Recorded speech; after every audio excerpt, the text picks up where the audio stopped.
Il a été remarqué que depuis toujours, certains citoyens ont le plaisir de se rendre habituellement en retard au service, pour des raisons parfois sans fondement, ce qui favorise pour la plupart de certaines administrations à fournir moins de rendement mensuel par rapport aux objectifs fixés. Alors, qui va me conjuguer l'auxiliaire être au présent? Au regard de ce phénomène devenu alarmant dans nos administrations publiques comme privées, qui ne cesse de faire reculer l'élan que chaque entreprise s'est donné dans l'atteinte de ses objectifs, on s'en rend compte qu'après plusieurs investigations, cela est dû au retard autorisé aux apprenants en milieu scolaire. Le retard en milieu scolaire, on fléau. Il n'y a pas d'autre mot pour décrire le retard en milieu scolaire.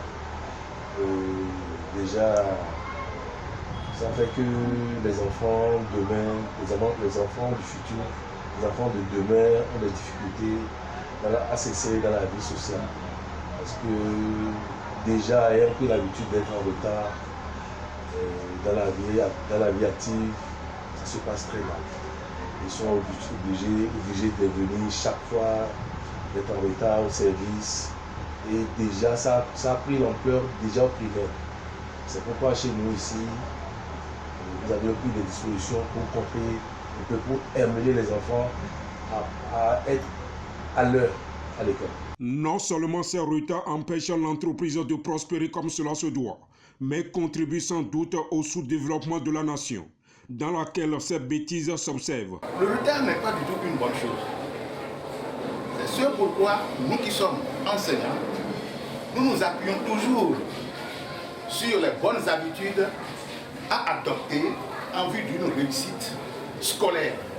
Et ces bonnes habitudes consistent toujours à l'école. Comment est-ce que l'apprenant serait envers ses camarades dans la vie de demain en société, et toujours à l'école, quel comportement l'élève doit pouvoir adopter envers ses enseignants. Et non seulement envers ses enseignants, envers les bonnes dames. C'est ce pourquoi le retard n'est pas permis. Chez moi, ici au complexe scolaire, la Lumière Céleste, le retard est zéro chez moi. Il n'y a pas de retard possible, que ce soit au niveau des enseignants, au niveau des apprenants. Il n'y a pas de retard possible chez moi. Pour bâtir une nation prospère, il faut des hommes corrects.